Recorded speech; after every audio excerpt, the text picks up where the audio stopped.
con respecto a este tema que planteo, seguía muy de cerca y sigo muy de cerca porque es dato puro y es una periodista de primerísimo nivel, me refiero a Mariel Fitzpatrick, cuando escribía hace un tiempo en Infobae que pese a aumento para gastos de funcionamiento concretado, el presupuesto total de las universidades públicas es poco más del 70% inferior al de 2023. Algo que fue avalado en una charla que tuvimos hace unos días por Sofía Pasquini, abogada del programa Justicia Fiscal de la Asociación Civil por la Igualdad y la Justicia. Pero hay otro tema también, otro tema que quiero abordar con Mariel aquí en Millennium, acerca de contratos firmados durante la administración de Alberto Fernández, es decir, contratos firmados hace muy poco tiempo y que incluye a las universidades públicas.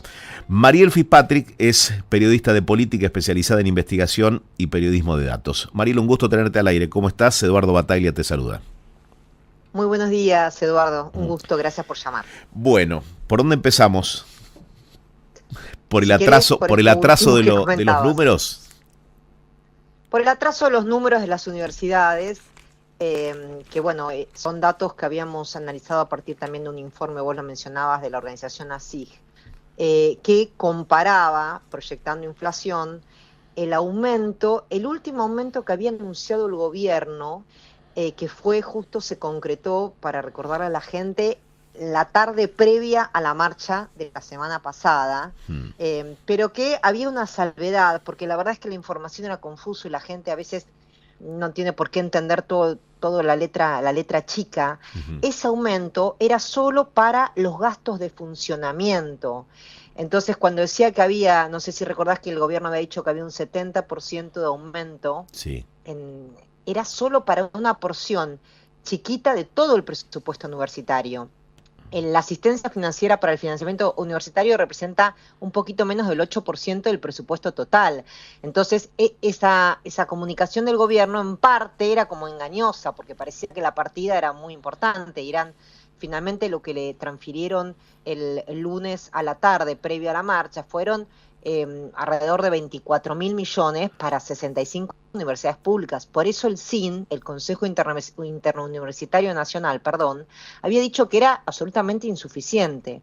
Claramente el gobierno acusó recibo de la masividad de la marcha y de un reclamo transversal de distintos sectores políticos, más allá de que hubo figuras muy asociadas con el kirchnerismo y el gobierno pasado, y que quizás eso al principio les sirvió para montarse diciendo, bueno, son los que nos llevaron, acá están los que nos llevaron a esta situación. Después se dio cuenta que había un montón, mucha más gente que viene del ámbito de las académicos, docentes, estudiantes, que no eran de una militancia política, incluso votantes de Milei hubo en la marcha. Sí, familias Entonces, y perdona familias. Mariel, y la adhesión de estudiantes que van a la universidad privada, pero que saben que también es fundamental la existencia de una universidad pública de prestigio. Y además, porque también se da esta situación, que bueno, no estoy diciendo ninguna novedad, pero solo para ponerla en contexto, de jóvenes que estudian en la primaria o secundaria en una escuela privada, digamos, gestión pública, pero con gestión privada, perdón, Sí. Y que después eligen ir a una universidad pública por el prestigio. O sea, realmente, en ese sentido, la defensa de la universidad pública atravesó a toda la sociedad. Y de hecho había un estudio de Katterberg, de Alejandro Katterberg, de la encuestadora Poliarquía, que señalaba que las universidades era la institución que hoy por hoy las universidades públicas eran las que tenían mayor confianza de la sociedad. Sí. Y esto me parecía también un dato interesante, ¿no? Porque realmente ahí atravesó, esto que te decía, distintos sectores sociales y de simpatías políticas. Yo estoy segura que hubo jóvenes que quizás votaron por Milei y que a su vez estaban ahí diciendo, bueno, en esto no estamos de acuerdo. Y me parece que hay recontra un mal genuino, manejo. ¿no? Recontra genuino. Claro. No movilizados, ¿no? O sea, más allá de que obviamente se movilizaron gremios, sectores de izquierda, que en ese sentido tienen toda una organización en las movilizaciones. Bueno, hubo figuras, fue la reaparición pública de Sergio Massa, ¿no? El ex candidato presidencial de Unión por la Patria. Pero, bueno, me parece que esas figuras que podrían darle, de verdad, un tinte, un color muy partidario, quedaron absolutamente opacadas por la masividad. Y de hecho, bueno, lo que tuvo que hacer la ministra Sandra Petovelo es, bueno, volver a juntarse con el cine. Hubo una reunión, ahora ya uno pierde 2 días porque con esto del feriado, pero creo que fue el martes, si no me equivoco. Sí, creo que sí, lunes creo que fue Lunes o martes, sí. exacto, sí. Donde de alguna manera hubo un acercamiento y donde el gobierno después, digamos, le costó un poquito procesarlo, pero después Adorni tuvo que salir a decir que claramente el gobierno no promovía el cierre de las universidades públicas. Y bueno, me parece que ahí evidenció que una falta de diálogo y de política, de gestión política, ¿no? De poder manejar la situación, de encontrar espacios de diálogo y tener que esperar que sucediera una marcha como la que tuvo lugar para, bueno, sentarse y, digamos, empezar a ver, bueno, ¿qué es lo que necesitan? ¿Qué se puede cortar? Bueno, vamos a auditar gastos, que es un tema que hasta ahora no se había instalado nunca, pero de alguna manera esto también tiene el apoyo de muchos sectores de la sociedad.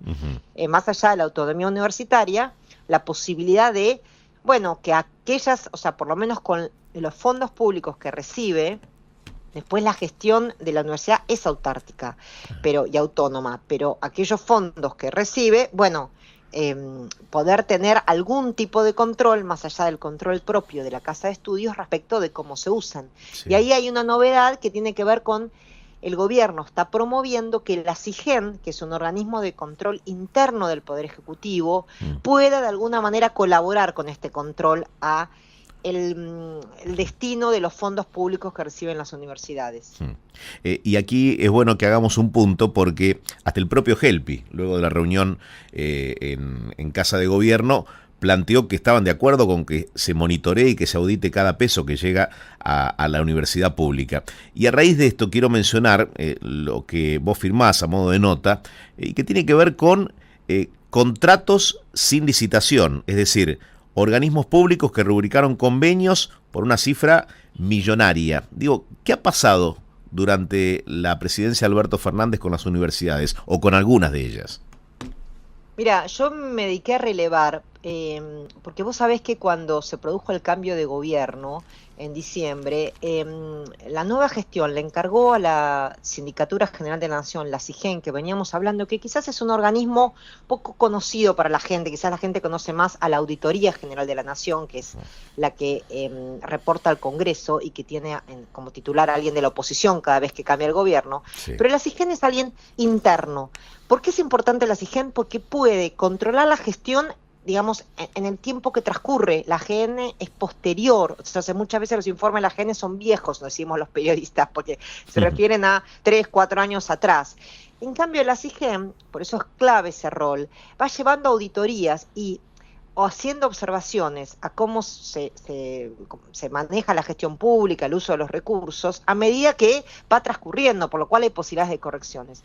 La SIGEN hizo una serie de auditorías a casi un centenar de organismos para ver cuál era el estado de situación del Estado que recibía Javier Milei.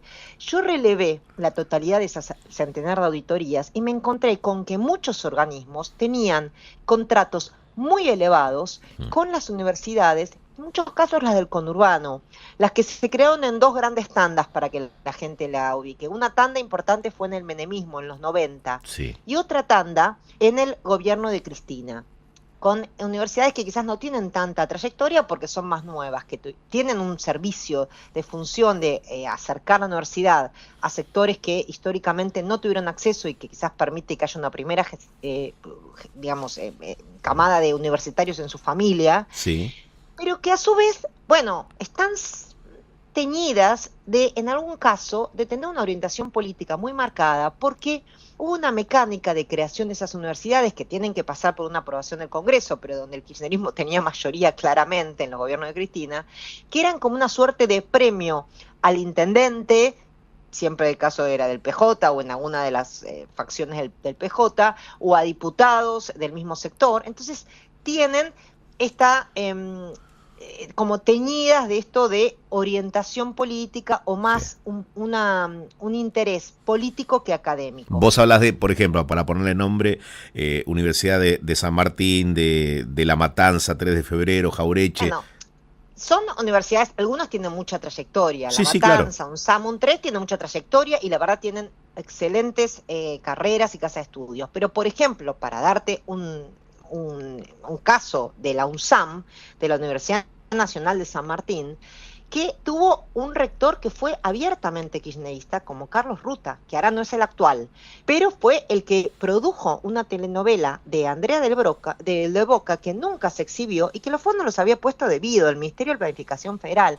¿Cuál es esta mecánica? Que esta mecánica que comenzó en el kirchnerismo y en el último gobierno de Alberto Fernández, solo en el último, porque yo relevé el último año, los convenios superaron los 1.000 millones de pesos con estas universidades. Claro. Y es una suerte de triangulación de dinero que sale del Estado, de distintos organismos, en este caso para una telenovela del Ministerio de Planificación. Claro, ¿qué tiene que hacer una universidad aportando fondos para una telenovela? ¿No? La pregunta que se hace la gente, por eso se apoyan las auditorías.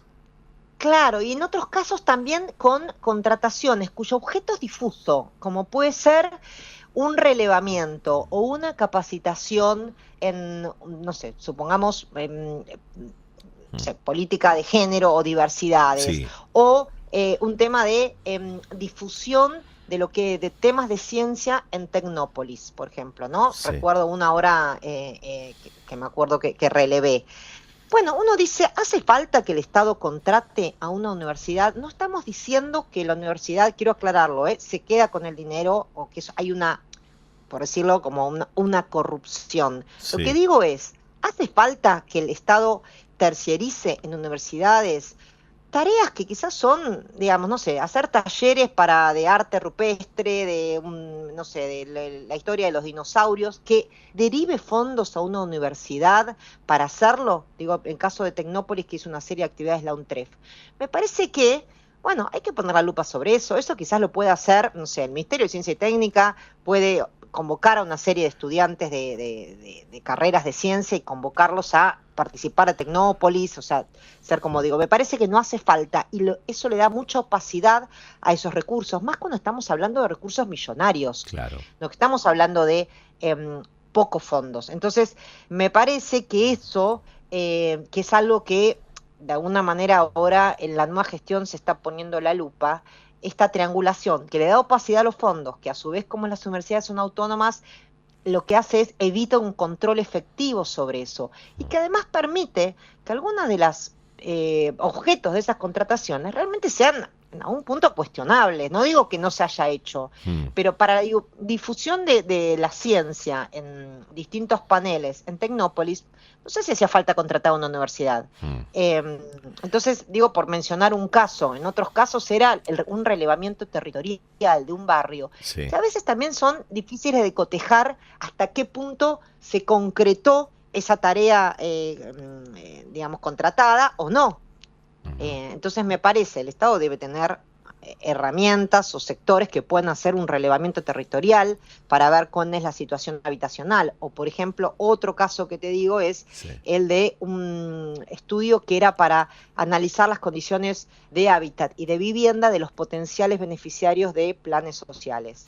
Bueno, me parece que las universidades, obviamente las universidades se quedan con una comisión que les sirve para generar recursos propios, Sí. pero también nosotros desde el lado del Estado, que son recursos públicos, tenemos que exigirles a los organismos transparencia y evitar las triangulaciones, porque como no hubo licitación, no sabemos si esa misma tarea no la podría haber realizado una ONG por menos dinero, por darte otro ejemplo. Mira, ¿no? esto que acabas de mencionar yo creo que es la síntesis de lo que termina justificando las auditorías, el pedido que hace el gobierno y le da argumentos justamente a Javier Milei y a su equipo de trabajo para llevar adelante lo que lleva adelante, con cuestionamientos o no, ¿no? Y reclamado también por gran parte de la población, ¿no? Que suceda, cualquier contrato tiene que ser bien transparente y cualquier necesidad que tenga una universidad tiene que viabilizarse a través de una licitación, ¿no? De una licitación, porque nadie discute que en determinadas áreas cada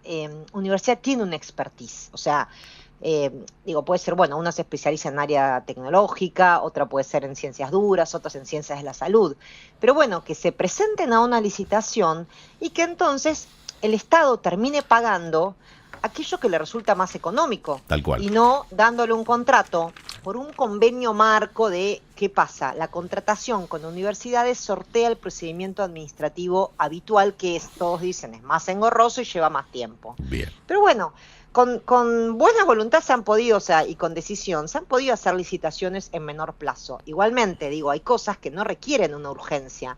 No estamos, suponete, en un medio de una pandemia y vos necesitas un ejército de agentes que puedan, no sé, relevar sectores de la población o ver dónde hace falta. Entonces decís, bueno, por la emergencia, contrato a una universidad que me provea estudiantes para poder hacer una tarea mancomunada. En este caso, para Tecnópolis, que ya se sabe que se va a hacer todos los años, Sí. se puede prever, llamar a una licitación y decir, bueno, ¿quién va a hacer esta tarea?